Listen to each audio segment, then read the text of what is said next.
Hello everyone, कैसे हैं आप सभी लोग। उम्मीद करती हूँ कि बढ़िया होंगे। सो आई नो काफ़ी टाइम से वीडियोस नहीं आई है और कुछ कारण की वजह से ही नहीं आई है ऑफ कोर्स। तो I am really sorry for that. But जितनी भी वीडियो रह गई है वो सारी अपलोड कर दी जाएंगी। सो उसकी आप बिल्कुल चिंता मत कीजिएगा। सो स्टार्ट करते हैं आज का सेशन। आज है 13 दिसंबर और स्टार्ट करेंगे आज के इंडियन एक्सप्रेस और द हिंदू के इम्पॉर्टेंट आर्टिकल्स का एनालिसिस। और एक और बात, अगर इस वाले सेशन की पीडीएफ आपको चाहिए तो वो आपके टेलीग्राम चैनल जो है हमारा, उस पर मिल जाएगी आपको, और उसका लिंक जो है डिस्क्रिप्शन में दे रखा है। ठीक है, अब बढ़ते हैं हमारी पहली न्यूज़ के साथ। पहली आती है विनबैक्स 23। ये क्या है? ये एक तरीके की मिलिट्री एक्सरसाइज है जो कि हुई वियतनाम और इंडिया की आर्मी के बीच में। ठीक है, वी से वियतनाम, आई एन से इंडिया एंड बायलैटरल एक्सरसाइज से ऐसे स्टार्ट होती है ये। ठीक है, so they have launched an 11-day military exercise in Vietnam, Hanoi. Okay, and it is to strengthen strategic partnership between the two nations. Of course, जब दो कंट्रीज़ की आर्मी एक साथ एक्सरसाइज करती है तो उनमें स्ट्रैटेजिक पार्टनरशिप और स्ट्रेंथन होती है। It is a response to shared concerns over China's assertive actions in the South China Sea. हम सब जानते हैं चाइना कितना चाइना की एक्सपेंशनिस्ट पॉलिसीज़ बाकी कंट्रीज़ को कितना प्रॉब्लम क्रिएट करती हैं, और उनकी जो असर्टिव एक्शंस है साउथ चाइना सी में, उनसे भी सबको ट्रबल होती है। तो उन वाले कंसर्न्स पे हमारे कुछ रिस्पॉन्स की तरह मान सकते हैं इस एक्सरसाइज को। ठीक है, इसके बाद it will also enhance interoperability between the India and Vietnamese force। interoperate अच्छे से कर पाएंगे। इंस्टीट्यूट की गई थी 2018 में, और ये एक तरीके की एनुअल ट्रेनिंग है, इवेंट है, एंड ऑल्टरनेटिव होती है। एक बार इंडिया, फिर वियतनाम, फिर इंडिया, फिर वियतनाम, इस तरह से ऑल्टरनेटिव दोनों कंट्रीज़ में ये कंडक्ट की जाती है। It encourage exchange of ideas with both contingents jointly rehearsing tactics, techniques and procedures। जो टैक्टिक्स टेक्निक्स वगैरह होती हैं वो भी शेयर की जाती हैं, आइडियाज़ वगैरह एक्सचेंज किए जाते हैं। तो ये वाली थी हमारी एक्सरसाइज वियतनाम के साथ जो हमें याद रखनी है। नेक्स्ट आता है ट्राईलेटरल इनिशिएटिव। अभी ट्राईलेटरल किन 3 कंट्रीज़ के बीच है? तो वो है इंडिया, ताइवान और यूएस के बीच में। और ये एक इनिशिएटिव है to step up cyber security cooperation among the 3 nations. अब क्योंकि इसमें ताइवान इन्वॉल्व है, तो it is a move which could rile up China. ये चाइना को प्रॉब्लम क्रिएट कर सकता है, क्योंकि हम सभी जानते हैं चाइना जो है ताइवान पे अपना क्लेम करता है, उसको एक इंडिपेंडेंट कंट्री नहीं मानता। तो इस वजह से इंडिया और यूएस का उसके साथ अलग से एक इनिशिएटिव को स्टार्ट करना, उसके साथ कोऑपरेट करना, तो ये ऑफ कोर्स चाइना को सही नहीं लगेगा। तो they met in New Delhi to deepen operational expertise and share best practices on cyber security issues. जो साइबर सिक्योरिटी के इश्यूज़ होते हैं उनसे रिलेटेड बेस्ट प्रैक्टिसेस को और कुछ एक्सपर्टीज़ को जो है ये एक्सचेंज करते हैं, डीपन करते हैं। दे held a joint workshop convene under the global cooperation and training framework. ये जो है global cooperation and training framework, ये एक तरीके का प्लेटफॉर्म है जो कि 2015 में ताइवान और यूएस के द्वारा क्रिएट किया गया था। तो ये जो जॉइंट वर्कशॉप हुई वो इसी के अंडर हेल्ड की गई थी, and it was first in person global cooperation and training framework which was held in India. Alright, और इंडिया में कहाँ? दिल्ली में। तो इतना ही था इसमें। अब हम सब जानते हैं कि साइबर क्राइम्स आजकल कितने बढ़ रहे हैं, तो इस वजह से साइबर सिक्योरिटी कितना एक इम्पॉर्टेंट इशू हो जाता है। तो उसके चलते जो है हमने ये ट्राईलेटरल इनिशिएटिव स्टार्ट किया।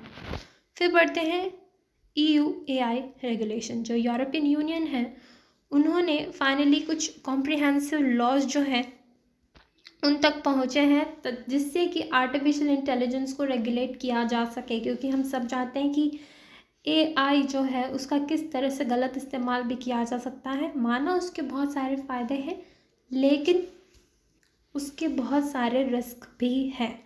तो इसीलिए ज़रूरी हो जाता है उसको रेगुलेट करना। तो जो यूरोपियन यूनियन है उन्होंने they have reached a provisional deal on the world's first comprehensive laws to regulate AI। ठीक है, इसमें बेसिकली जो हम जैसे यूज़र्स हैं वो कंप्लेंट्स वगैरह भी लॉन्च कर सकते हैं अगर कहीं पे भी एआई का वायलेशन होता है किसी कंपनी के द्वारा या किसी के भी द्वारा, तो उस तरह से हम जो लोग होंगे वो कंप्लेंट कर सकते हैं इसके अंदर। और क्लियर बाउंड्री सेट की गई है on this AI usage by law enforcement agencies.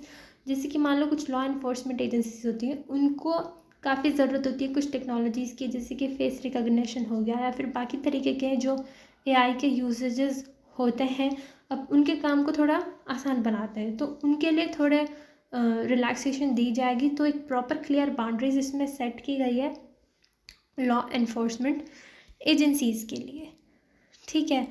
And strong restrictions on facial recognition technology, कहाँ कहाँ पे किस तरह से यूज़ की जा सकती है उस पर प्रॉपर रेगुलेशन इन्होंने बताई है।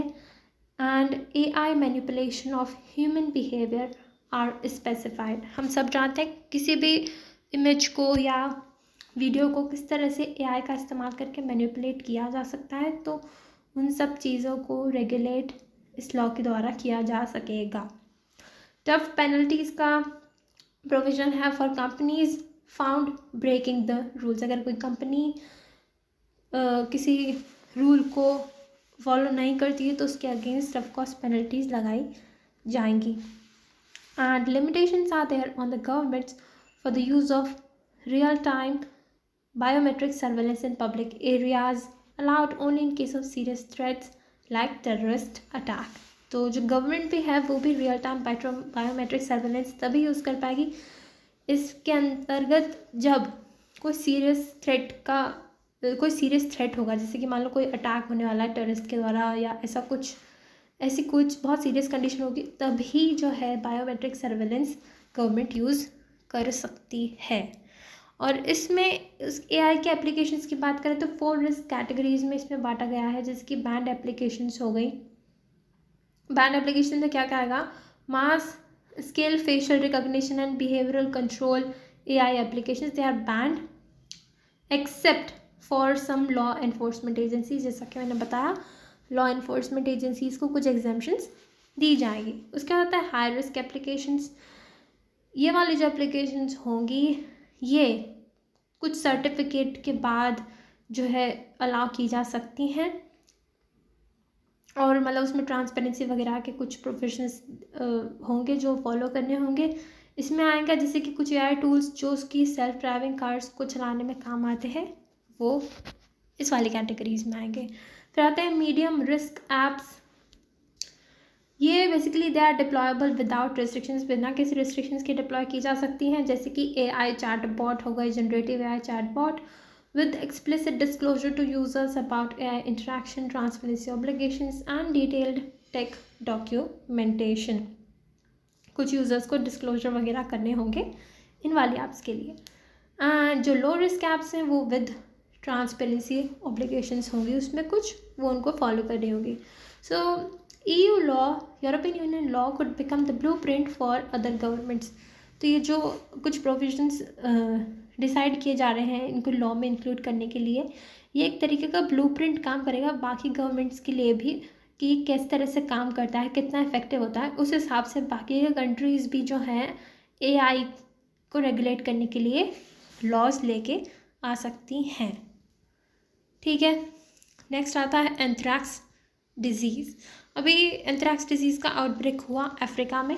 5 countries in East and Southern Africa are in the middle of outbreaks of the anthrax disease। लेकिन ये है क्या, ये एक तरीके की रेयर बट सीरियस डिजीज़ है and it is potentially fatal disease, घातक भी हो सकती है। Caused by what, bacteria. ये याद रखना, it's very important. It is caused by bacteria that are found naturally in soil around the world. Soil में किस तरीके के बैक्टीरिया होते हैं जिसकी वजह से ये वाली डिजीज़ हो जाती है। एक बार ये बॉडी में जाते हैं तो एंथ्रैक्स माइक्रोब्स मल्टीप्लाई होने लगते हैं प्रोड्यूस पोटेंट टॉक्सिन्स, और जिसकी वजह से इलनेस होती है। ठीक है, और किस तरह की इलनेस होगी वो डिपेंड करेगा कि बॉडी में गया कैसे, खाने के साथ गया है या फिर स्किन के थ्रू, इस तरह से तरह तरीके के जिस तरह से भी वो बॉडी में गया होगा उस हिसाब से अलग थोड़े सिम्टम्स होंगे उसमें। ठीक है, एंड मैक्सिमम केसेस किसके होते हैं, जो स्किन एंथ्रेक्स होता है जिसको क्यूटेनस एंथ्रेक्स बोलते हैं, उसका होता है। It is acquired through breaks in skin with symptoms like, उसमें इची ब्लिस्टर्स होंगे, बम्प्स होंगे, ये कुछ सिम्टम्स होंगे। और जो बाकी के तरीके के एंथ्रेक्स होते हैं वो होते हैं जैसे कि इनहेलेशन से, जब हम सांस लेते हैं उस टाइम कुछ बैक्टीरिया चले जाएं, और वो डेडलीस्ट होता है। It can cause severe breathing problems. इसके अलावा कुछ कंटामिनेटेड मटेरियल खाने से, कुछ खाना वाना खाने से गैस्ट्रो इंटेस्टिनल एंथ्रेक्स भी हो सकता है, जिसमें फूड पॉइजनिंग जैसे जो है सिम्टम्स देखने को मिलते हैं। It typically affects wild and domestic animals, notably herbivores like cattle, sheep, goats, antelope, deer. इन वाले डोमेस्टिक एनिमल्स को भी ये अफेक्ट करता है। It can infect humans when they come into contact with infected animals और कंटामिनेटेड ऑब्जेक्ट। जानवरों से भी हो सकता है या किसी कंटामिनेटेड ऑब्जेक्ट से भी हो सकता है।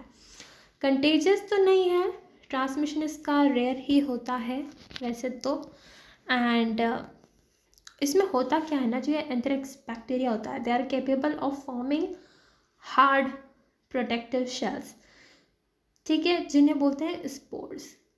अब ये स्पोर्स काफ़ी ड्यूरेबल होता है और काफ़ी टफ कंडीशंस में भी सर्वाइव कर सकते हैं, जिसकी वजह से इनका एराडिकेशन करना बहुत ही डिफ़िकल्ट हो जाता है। इनको प्रिवेंट किया जा सकता है वैक्सीन्स के थ्रू। ठीक है, और एंटीबायोटिक्स वगैरह, एंटीटॉक्सिन वगैरह दी जाती है इसके ट्रीटमेंट के लिए। एंड हमेशा है, मतलब अगर किसी को हुआ है तो हॉस्पिटलाइजेशन की ज़रूरत पड़ती ही है ऑलमोस्ट हमेशा।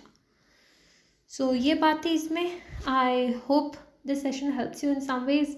That's all for today. Thank you so much. Have a nice day.